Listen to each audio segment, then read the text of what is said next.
Hello guys, in this video I'm gonna show you how to create your own hashtag on Instagram. So let's start. First of all, you have to log into your Instagram account, then click on the plus icon and then click on gallery and select photos. And in this section you just simply select a photo which you want to upload. I want to upload this photo.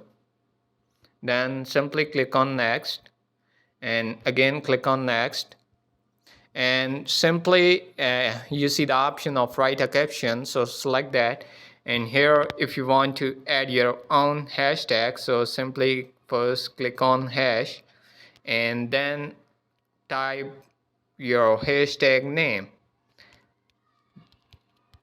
That's it. Then click on the check mark and it's done. I hope this video is beneficial for you. If you like the video, do like, share and subscribe our channel.